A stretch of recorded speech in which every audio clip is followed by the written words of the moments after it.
Lanbide Heziketako aurren matrikula maiatzaren 6tik 24 egiten da. Ikasgunaren bidez edo Lanbide Heziketako ikastetxe batera joan da.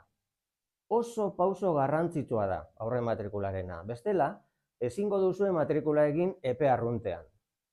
Plaza bat ziurtatzeko egokia da zikloa baino gehiago aukeratzea. Aukera izan ez gero hizkuntza eredu desberdinetan.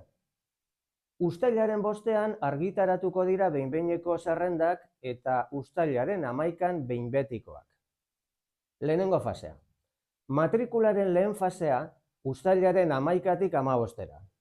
Lehen aukera esleitu zaien pertsonak matrikulatu ahal izango dira bakarrik. Tokatzen zaienean matrikulatzen ez diren pertsonak plaza galduko dute. Besteak itxaron beharko dute, baina danok lasai. Esleitutako plaza ziurtatuta dago. Gerta daiteken gauza bakarra aukera hobetzea da. Adibidez, 3. aukeratik 2. pasa edo lehenengo aukerara. 2. fasea. Bonboa 2. martxan jartzen da.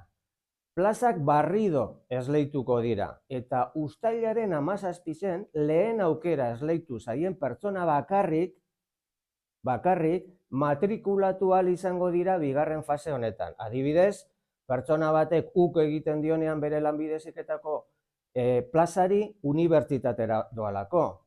Gainerakoak, lehen esan dudan moduan, itxaron beharko dute. 3. fasea. Uztailaren 19tik 22ra 3. fasea abian jartzen da. Aurren matrikula egin duten pertsona bakarrik matrikulatu ahal izango dira. Esleitu zaien plazan edo beste batean. Baita aurren matrikulak egin arren plaza barik gelditu direnak.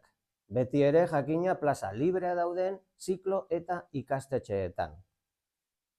Matrikula egiteko ezohiko epea uztailaren 23an eta 24an izango da. Eta irailak 2tik urriak 18 arte nahi duten guztiek libre dagozen plazetan egin ahalko dute matrikula.